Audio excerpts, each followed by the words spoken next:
You're listening to CherryPickin Entertainment. Throw me the ball and watch what I do with it. You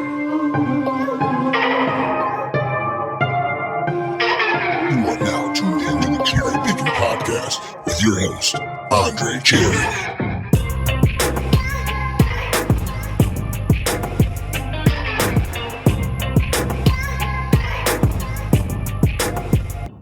Hey, what's up, everybody? Welcome into the CherryPickin podcast. I'm your host, Andre Cherry, and I'm back for another exciting episode of the show. Can't believe we're already in week 6 of the college football season. September flew by. October is only a couple days away. But I am excited that we have this opportunity to just talk a little bit, or I'll talk to you all about Week 5 college football action. I actually just got back from Champaign, Illinois a few days ago. I was there literally for a few hours, maybe 72 hours total. I flew back home to Illinois with the sole purpose of going to Illinois' homecoming against USC. Two things I said there that I can't believe. I can't believe that I went to Illinois' homecoming, and I can't believe I saw Illinois and USC play a football game. Now, it's not uncommon that, Big Ten, out-of-conference scheduling, maybe back in the day, Illinois could play USC, vice versa, whatever the case may be. But the fact that USC is now in the Big Ten, it still blows my mind. I cannot believe it, and when this was on the schedule, I was like, you know what, I got to get out there. And fortunately, I've got some good buddies of mine, Devin and Joel. I've mentioned them on the podcast before. But, we have a text chain that we text to each other every now and then. And they're always like, Andre, you should come out, see a game. We'll host you. We've got season tickets. Come on out. Let's hang out. Let's have a good time. And so, I was like, you know what? Why don't I do exactly that? Because I'm a man. When I say something, I mean it. I'm that type of person. When I say I'm going to do something, I'm going to do it. And so we put a plan in motion this summer. I think back in July, I was like, you know what? I'm gonna come in September to see this game. And I don't know if they believed me. I don't know if they thought I was actually serious about coming out to Illinois to see a football game with them, but I was completely serious. It was perfect timing too, because my birthday was last Monday. So I was like, you know what, this could be a nice little birthday present for myself. Why don't I just come out there, have a good time with some good friends of mine that I knew from Illinois State. These are two Illinois State guys that love Illinois. And I guess I think it's kind of peculiar, but I like NC State. I didn't go to NC State. My dad did, but NC State's always been my school. For these guys, Illinois has always been their school that they root for. And I can't fault them for that. And I think it's actually pretty cool that they do this every season. They have season tickets to Illinois football. I think Devin has like 9 tickets or something like that. And I think he said he pays like $270 for the whole season for season tickets. I mean, that's crazy. It pays for itself probably in a couple games. If you factor in everything with just the regular cost of admission, I mean, that's a deal in my eyes. That's a steal. And they had an extra ticket waiting. They said, Andre, why don't you come out? I came out. I had a great time. Definitely want to say thank you to Devin and his family for hosting me. I stayed there. I came out Friday night. So my buddy Joel picked me up from my mom's place, and we drove like 2.5 hours from like Schaumburg all the way down to Washington, Illinois, where my buddy Devin stays. It was a pretty chill ride, honestly. I mean, it wasn't bad. There wasn't a lot of traffic or anything like that out. We were able to catch up. I hadn't seen Joel probably since college, since I graduated college back in 2009. And we stay in contact and we stay in touch through texting and whatnot, but that doesn't replace the in-person interaction. Just seeing somebody, giving them a hug, and just talking to them. And we had a great time, or at least I had a great time. I hope he had a great time. I won't put words in his mouth, but he drove me down to Devin's house where we hung out. I hung out with Devin and another guy. Andrew, I went to school with as well at Illinois State. These are all Illinois State guys. And we just caught up. We're just watching football, having a good time, hanging out like guys do in his basement. And we enjoyed some Monocle's pizza. I haven't had Monocle's pizza in so long. And apparently I did it wrong. Another friend of mine who lives in Florida was like, oh, yo, you got the Monocle's pizza? Did you get the sauce with it? And I had no idea what she was talking about. I thought she meant like dressing for the salad, which nobody ate. But she said apparently there's some sort of sauce or dressing they're supposed to have with the pizza. I definitely did not eat anything or dip anything into sauce. I dipped into cheese sauce, but like if there's a dressing, I completely missed it. I completely forgot about it. Because I think when I was at ISU, we could order Monocle's pizza, and I've had it quite a bunch when I was an undergrad in college, but since I've been gone, I have not had Monocle's in a long time. So when Devin was like, yo, do you want Monocle's pizza? I was like, bet. Like, let's get it going. And it was delicious. Tavern style pizza, the Chicago way, the Illinois way, apparently.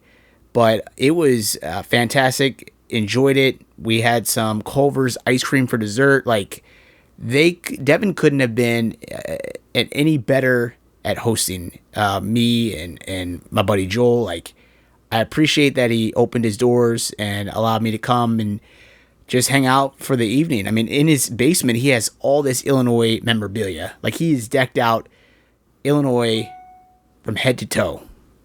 Like, he truly loves Illinois. And it was cool that his family gets into it as well. His wife told me that when they got married, she told me that Devin told her they can't go to any weddings or they can't get married in the fall. And so I'm like, whoa, this is like a real-time college football fan. He is dedicated to football during the season. Nothing can get in the way of that. And his family fully supports it. They were out at the tailgate. We went to the next day. We left at like 5:30 in the morning. I woke up like before 4:30 to get ready. I showered up, and then I hit the road with Joel, and we left Devin's house around 5:30. We got there after 6. So it took like an hour and a half to get out there, I believe.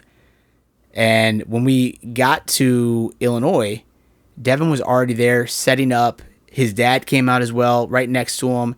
They set up a huge tent. They got a table going. They had all this food laid out. They had Bojangles, which is crazy to me that Bojangles is in central Illinois. Devin cooked a bunch of bacon, at least a pound or two of bacon that we were just snacking on casually. There were some incredible donuts laid out as well. He had all sorts of drinks, and I felt just so lucky to be there. Like, I'm not an Illinois fan, but it's cool just breaking bread with folks that enjoy their school. Like, it was cool being a part of that, witnessing that, having a good time. He set up 2 TV screens, hooked them up to like a car battery, and then Roku'd in TV. Like, it was crazy, his setup, and you could tell that he's done this before. You could tell that he has a process and a system down, and it was a great time, honestly. There was bags there. I mean, there was anything you needed. If you wanted to sit down, you could do that. You could just chill, enjoy the vibes, and it was amazing. It truly was an amazing time.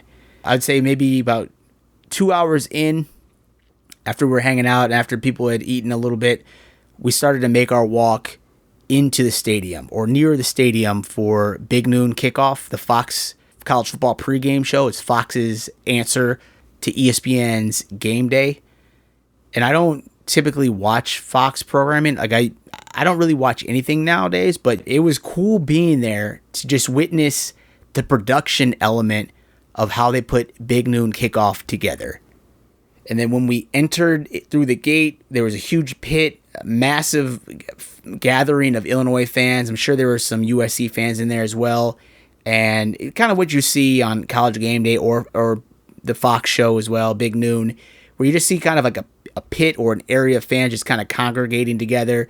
You had the desk where the guys sit and give their thoughts and analysis and so on and so forth. So you have the fans kind of as the backdrop to what you see when you see the talent up front at a desk.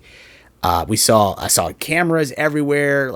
There was smoke cannons that just kind of came out of the ground, and people were just cheering, having a good time. It was awesome. It was dope. But it got even better when Devin was like, "Yo, you want to go backstage?" And he had to hook up on some backstage passes. We went backstage, which was basically around the set where the cameras weren't at, and it was an active production, active construction site. People moving stuff around and moving sets around, and it was crazy to see. You see the product on TV, but to see everything behind the scenes, I think that's really intriguing to me. It's fascinating to see a production come together. There were moving trucks everywhere. People just doing their jobs, basically. It's a job to these people. And they do this every weekend. And it's just crazy the level of effort and detail that has to go into nailing this show to make this show run flawlessly. And my buddy Joel was like, "Yo, this is crazy." Like he enjoyed seeing the production just being put together. I don't know if many people see that before. I've worked on film sets. I've worked on Netflix shows, and you see the production itself, and just the people working a production. I feel like that's a larger piece of like what you don't actually see. You see the finished product on TV or on the film screen, but you don't see everything kind of just moving and functioning as it should to put together a flawless product. That was really the coolest part of the morning to me, which is being back there, being a part of it. You feeling like the heartbeat of the show. There were a lot of celebrities and stars in the backstage area. So we saw Josh Whitman, the AD of Illinois.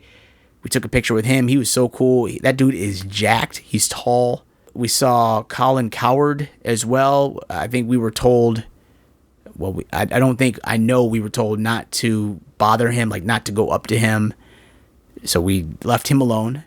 Then I saw like Dave Portnoy. I think Big Cat was hanging around back there as well. Then I saw a bunch of USC legends.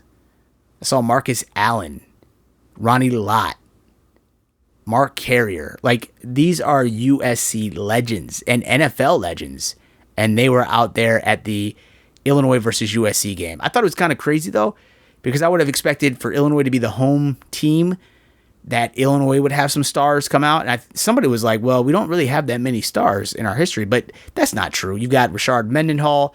You could have brought out Juice Williams. I mean, you could have brought out anybody from Illinois' past, and I think it would have had a huge reaction. People would have been excited to see former Illinois stars there. Maybe Simeon Rice. Like, there's a whole handful of stars you could have pulled to come out on stage, and I think fans would have been hype. Selfishly, I'm excited that I saw these USC stars, these NFL legends, up close and in person. I took a picture of Marcus Allen, so did some other friends, and my buddies took pictures, so did other people. I mean, it was amazing just to be there around all that greatness. And then not to mention, we had the stars of the show. So you're talking Coach Urban, Mark Ingram, Brady Quinn, Matt Leinart. Like, we were right by these guys. And it's just crazy to see them up close and in person, and just seeing the show come together as it does each week. And it was fantastic. I had a blast. I definitely appreciate my friend Devin for hooking that up. And it was perfect because it led right into the action. So we went straight from there, and then we went into the stadium. Stadium looks nice. I haven't been to Illinois' campus in a long time. I haven't been to an Illinois game in quite a while. I think the last thing I saw at Illinois was a state finals game, perhaps. At any rate, I haven't been there in a while. They've done a lot of renovations to that stadium, the Memorial Stadium. I mean, it was great. It was a great atmosphere for college football. It was hot outside. I think it got up to like 83, and it was a gorgeous day for football. Great weather, fantastic time. The Golden Knights parachute squad flew out from the sky to start everything off. It was crazy, man. It felt like just like a huge event. USC's band was even there, which is crazy to me. Like USC brought their band from Cali, and they were all the way up in the nosebleed seats. And it was cool just being there to hear the USC band play. I love that sound from USC. I can remember watching the Reggie Bush years, Matt Leinart years, and USC was just balling out. And you just hear after every touchdown that fight song. Like, it kind of gives you goosebumps, honestly. Or at least it does for me. Like I enjoyed the fact that I got to witness USC football and their band. USC for a minute, I mean, they were hanging in that game. I mean, U of I could have won by at least 2 scores, but then USC got into the game, 2 costly fumbles at different points in the game as Illinois was driving in the end zone, mind you. And it's crazy that U of I was able to hang on to win the game because it felt like it could have swung the other way. But fortunately, Illinois had enough juice and they had enough focus to finish the game. So I do give shout out to Brett Bielema for coaching the boys up this week after such a crazy loss last week. But there was no faltering this week. They won against USC, and I believe if my stats are right, this is the only time ever that Illinois has beaten Southern California in Champaign before this past Saturday. I believe they had dropped 6 straight. They had lost a 55-3 loss in 1996, which was the last time these two teams met at Memorial Stadium. So they never won at home. That's crazy against USC. And I saw some people on Twitter say, well, you realize that USC, at 9 a.m., it's 9 a.m. where they're from, and they're playing an 11 o'clock game. Like, that's unfair, whatever the case may be. But, I mean, USC was up for the challenge. They were up. They were battling. I mean, they were balling out. So I don't know if I really want to believe that as much. I mean, I know there's an effect and an impact of coming from the West, or if you went from the East to the West, or whatever the case may be, that jet lag. I get that. But they were hanging in there, and they almost won despite that. So I don't know if I want to put too much stock in that, but regardless, it was a great time. I don't know when I'll be back there again to see Illinois play football, but I'm glad I got a chance to hang out with my buddies and witness Illinois beating USC during their homecoming. So I, again, just want to give a shout out to my buddies. I had a blast.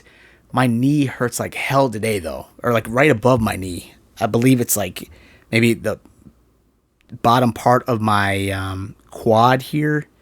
I'm like rubbing it. I've been icing it all day. We were standing for like over 4 hours watching Illinois play. We had good seats, actually. I mean, I'm not even saying that to complain. Like, we had good seats, but we had the opportunity we didn't have anybody behind us. So we were able to stand up and we could sit down. There were seats, there were padded seats. So it's nobody's fault but my own that I didn't actually sit down, but it was just too exciting. I felt like I wanted to stand up and just watch everything from where I was. And great vantage point, great seats, like I said. It was awesome just high-fiving strangers, feeling that vibe. There was good energy in there. But I think because I was standing all day, my leg is killing me. Like, the muscle is sore, and I feel like an old man. Like, this is an old man just complaining, but it's like, you're not a kid anymore, Andre. Like, what are you doing? Hopefully I feel better soon, and maybe it's just a good little, not battle scar, but just all part of an amazing weekend, I guess. But definitely want to give a shout out to my buddies and shout out to Illinois and Brett Bielema. He got a good win, and they needed that win to kind of keep their hopes alive for the rest of the season. I believe coming into Saturday, they were ranked number 23 in the AP poll. They only moved up 1 spot to 22, which is crazy. But when they lost to Indiana, though, they dropped several spots from like 9 to 23. And it's just crazy because I think Indiana is a better team than most people thought. So I think Illinois will continue to do what they need to do, at least for another week. But it's crazy how good Indiana must be for them to have beaten Illinois in the way they did. I know Illinois was banged up pretty bad when they played Indiana last week, but it's crazy that they don't really get much respect moving up the poll. But if they continue to just handle their business week in and week out, they'll play themselves right into where they want to be at the end of the season. So there's still plenty of hope. There's still plenty of time left, and Illinois is in a good position here. So with that said, that leads us right into my top 5 predictions for week 6 action within the Power 4 conferences. We'll go ahead and get started. Kick this off here with ACC. I got Miami over Florida State. Miami and Florida State historically play each other fairly closely, and I see their matchup this weekend following a similar pattern. The current spread is Miami minus 4.5. The Canes continue to roll while Florida State licks its wounds a bit. I was watching that UVA upset over the Knolls with my buddies down at Washington, Illinois. We were in my friend's basement. We enjoyed some Monaco's pizza. We had a great time. The ending to this game was crazy because when we watched the fans storm the field, they were waiting in the back of the end zone for, it felt like 10 minutes. I think there were two and a half minutes left on the game clock, but in real time, it was like over 10 minutes. These kids were standing in the back of the end zone, and it could have gone either way. Like Florida State could have won the game, and they would have just been like standing there like a bunch of chumps that they were waiting to storm the field. Many of these guys had their shirts off. And at one point, I believe one of my buddies was like, why are all their shirts off? Like, nobody had an answer for that. I don't know how Charlottesville gets down, but it was very interesting. It was a very odd sight to see. But nonetheless, the final 2 minutes of that game, it was crazy. Florida State wide receiver Squirrel White, and that's the craziest name I've ever heard, Squirrel White. He was swarmed by fans who stormed the field at the end of the game. So if you saw this play, it was the last play. It was like a deep fade in the corner of the end zone, and Florida State didn't catch the ball to win the game, and the fans immediately stormed the field, like instantly. And it looked as if Squirrel got swarmed and eaten up by the stampede of fans. We were actually very concerned that he got hurt. I think I saw on ESPN that while it looks scary and it raised concerns about his safety, multiple sources confirmed that White was okay and was able to get to the locker room without any major injury, so that's a relief. I think Florida State is disappointed in the loss, but I don't think they're feeling defeated. Like they're disappointed, but their confidence isn't hurt in a way that they can't respond and rebound this weekend against Miami. I think they're going to get up for Miami. They're going to be excited for that game. They'll be ready. I do think that they play Miami extremely close in the matchup, but I give the edge to Miami, whose defense is limited opponents to 11.5 points per game this season. So that's very impressive. So I give the edge to the Miami defense in that game. Florida State's offense didn't look that good against UVA. UVA is not necessarily world beaters by any means, so I'm a little concerned that they'll struggle with Miami, but I think they'll make it close just because that's how the rivalry goes down there in Miami and in Florida State, but I give the edge to Miami, so I'm taking Miami over Florida State in the ACC. In the Big Ten, I'm taking Penn State over UCLA. I've said it once and I'll say it again. James Franklin is a good, not great college football coach. His Nittany Lions played a tough contest against the number 6 Oregon Ducks last week in whiteout conditions under the national spotlight, but they couldn't outlast the Ducks. Penn State was ranked 3rd at the time, mind you. I thought Penn State had all of the momentum heading into overtime, but ultimately lost 30-24 in double overtime to Oregon. Franklin is now 4-21 against top 10 teams. He'll right the ship in a game this weekend against UCLA, a team that fired its head coach earlier this season and remains winless on the season. Penn State only dropped 4 spots in the AP poll this week, and they've got an easy enough schedule until they travel to Ohio State on November 1st.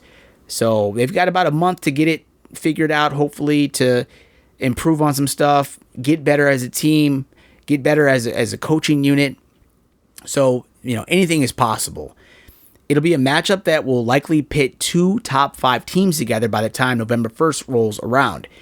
I have no confidence that Franklin can win that game, but I do think his boys get their anger out against the lowly UCLA Bruins this weekend, so I'm taking Penn State over UCLA. Then in the Big Ten, I'm taking Illinois over Purdue. Illinois needed a good get-right game after that embarrassing loss to Indiana in Week 4, and boy, did they get it at homecoming against USC. It was such an exciting victory. It was an exciting day. And while I'm not an Illinois fan, it was nice to be in the company of good people last weekend. It was great seeing the Illini fans celebrate the exciting nail-biting finish. This week they face a Purdue team on the road. The Boilermakers have been a thorn in Illinois' side for the longest time for some odd reason, as Purdue is a pretty middle-of-the-road team in my opinion. I know a few years ago they had a pretty impressive finish. I think they won like 8 games a couple years ago. Then I think the year before that, maybe 9 games. But outside of that, I mean, they're a pretty average team, middle-of-the-pack team. Illinois has lost 15 out of the last 22 meetings, but last year they snapped a 4-game losing streak. I know Purdue is hoping to catch Illinois sleeping coming off their win last week, and then with Ohio State coming up ahead on October 11th. So maybe, Illinois is excited that they won homecoming. They're overlooking Purdue to get to Ohio State next weekend in 2 weeks. Perhaps Purdue gets lucky and derails Illinois' hopes with an upset victory, but I just don't see it happening. I think Illinois is clicking. I think Illinois is getting healthier. A couple weeks ago, I feel like 10, 11 guys were hurt, banged up. I think they're getting healthier. I think they're kind of getting back to form. So I think they get a solid victory over Purdue this weekend. So I'm taking Illinois over Purdue out of the Big Ten. Then out of the Big 12, Arizona over OK State. OK State fired Mike Gundy before last week's game in a move that is a bit surprising to me, but perhaps the university thought it was time to move in a new direction. I for real thought that Gundy would retain his job until the end of the season, but it was clear the players just aren't responding to him anymore. It's a sad ending for a man that brought a lot of success to the program over the years. He coached for 21 seasons at OK State, the only school he's ever been a coach at, and amassed a 170 wins to 90 loss record for the Cowboys. There were plenty of 10-plus win seasons sprinkled in and only 2 full losing seasons coached. One that came when he was hired in 2005, and then again in 2024. Nearly 2 decades separates those 2 subpar years. However, this year wasn't looking good either, and he departs the program after going 1-2. The Cowboys ended up losing last weekend against Baylor 45-27, and I see them adding to their 3-game losing streak when they travel to Arizona this week. Confidence is at an all-time low in Stillwater, even with Gundy gone. The Wildcats win big over the Cowboys this weekend, so I'm taking Arizona over OK State. Then in the SEC, I'm taking the Florida Gators over Texas. I could actually see this being an upset-type victory in favor of the Gators. After that Week 1 loss to Ohio State, Texas and Arch Manning have gotten into a nice groove, but I still don't think they face the level of competition that has me believing that they're able to make the playoffs this year, make a deep run in the SEC. Also, Arch Manning is completing 61.3% of his passes with a passer efficiency rating outside of the top 40 among FBS quarterbacks. So I just don't know if Texas is truly ready for the challenge to go deep in the SEC. I know they've got a okay record right now, but they really haven't played anybody else outside of Ohio State during the Week 1 matchup to kick the season off. So I'm a little concerned. I still think I need to see more from Arch Manning to believe. I just don't think it's there yet. And so I'm taking the Gators of Florida over Texas. So, I mean, this is a little outside of my normal thought process, but I just think the Gators have a chance to beat Texas. So I'm going to take them out of the SEC this weekend. So let me run those picks down for you one more time, and then we'll get out of here. In the ACC, I'm taking Miami over Florida State. In the Big Ten, I'm taking Penn State over UCLA. In the Big Ten, I'm taking Illinois over Purdue. Out of the Big 12, I'm taking Arizona over OK State. And out of the SEC, I'm taking the Florida Gators over the Texas Longhorns. Well, there we have it, my friends. That was my Week 6 podcast. I appreciate you all listening to this episode. I appreciate my buddies back in Illinois for allowing me to come out and have a good time for a day. Pretty much, I flew out there and hung out with them on Friday night, went to the game with them on Saturday, and I flew back home to Philly on Sunday. It was a quick whirlwind visit, but I had a blast. I think Illinois is a program that has greatly improved from when I remember them as a young kid. So it's exciting to see that they're excited in Illinois, in Champaign, and I hope the rest of the season goes as well as you hope it will go. But with that said, thank you all for listening to this podcast episode. I appreciate you all. Hope you have a great week, and hope you have fun watching college football this Saturday. Week 6 action is coming at us in a matter of a few days here. Thank you again for listening. Hope you guys have a good one. Take care, everybody. Peace. Thank you again for tuning into my Cherry Pickin' podcast. If you enjoyed this episode, please feel free to subscribe to my show and drop me a rating on Apple Podcasts. All of my digital content can be found at the website CherryPickinSports.com. And if you are looking to interact with me via social media, my Twitter handle is @Cherry_Pickin. That's PICKIN. On my Twitter, you'll also find a link to my blog where I post my weekly college football predictions and analysis.